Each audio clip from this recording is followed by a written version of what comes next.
എപ്പോഴും ഊർജ്ജസ്വലയായി കാണുന്ന താരമാണ് ഗായിക റിമി ടോമി. റിമിയുടെ ഷോയ്കൾക്ക് അന്നും ഇന്നും വൻ ജനസ്വീകാര്യതയുമുണ്ട്. നിരവധി പേർക്ക് പ്രചോദനമാണ് റിമിയുടെ ലൈഫ് സ്റ്റൈൽ. വണ്ണം കുറച്ച് ഫിറ്റായ റിമിയുടെ ട്രാൻസ്ഫോർമേഷൻ പലർക്കും അത്ഭുതമായിരുന്നു.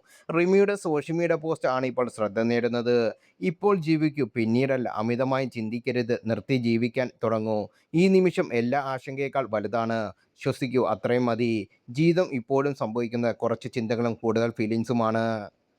ഇങ്ങനെ ഉണ്ടായാൽ മതി എന്നാണ് റിമി ടോമിയുടെ ക്യാപ്ഷൻ. ജീവിതത്തിൽ പല പ്രശ്നങ്ങൾ വന്നപ്പോഴും പ്രത്യാശയോടെ നോക്കിക്കാണുന്ന ആളാണ് റിമി ടോമി.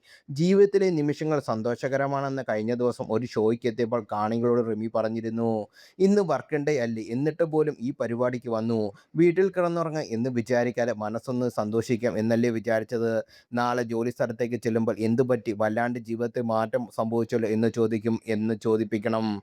മനസ്സറിഞ്ഞ് ചിരിക്കുക, സന്തോഷിക്കുക, പാട്ട് പാടുക, ഡാൻസ് ചെയ്യുക. വിഷമങ്ങളില്ലാത്ത ആരുമില്ല. എനിക്കുമുണ്ട് വിഷമങ്ങൾ. നമ്മളിതങ്ങ് മറന്ന് ചെറിയ സന്തോഷങ്ങൾ വലുതാക്കണം. സങ്കടപ്പെട്ടിരിക്കുന്ന സമയത്ത് വെട്ടി വിളിച്ചിരുന്ന് കളയണം. ചിന്നെയും ചിരിക്കണം. നമുക്കെല്ലാവരും ആഗ്രഹം 100, 150 വയസ്സ് വരെ ജീവിക്കണം എന്നാണ്. പക്ഷേ എപ്പോൾ വേണമെങ്കിലും നമുക്കങ്ങ് പോകും. വലിയ വിഷമമുള്ള കാര്യമാണിത്. കരയാൻ വേണ്ടി പറഞ്ഞതല്ല. നമുക്കെല്ലാവർക്കും പോണം. സന്തോഷിക്കുന്ന മുമ്പ് അടിച്ചുപൊളിച്ച് സന്തോഷമായിരിക്കണമെന്ന് റിമി ടോമി പറയുന്നു.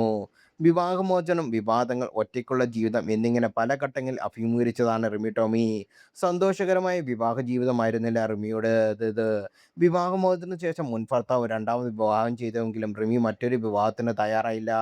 ഷോയിലും മറ്റുമായി തിരക്കിലാണ് റിമി ടോമി. അമ്മയും സഹോദരങ്ങളുമാണ് റിമിയുടെ എല്ലാം. വിഷമഘട്ടങ്ങളെല്ലാം റിമിക്ക് താങ്ങായി ഇവരെല്ലാം ഒപ്പമുണ്ടായിരുന്നു.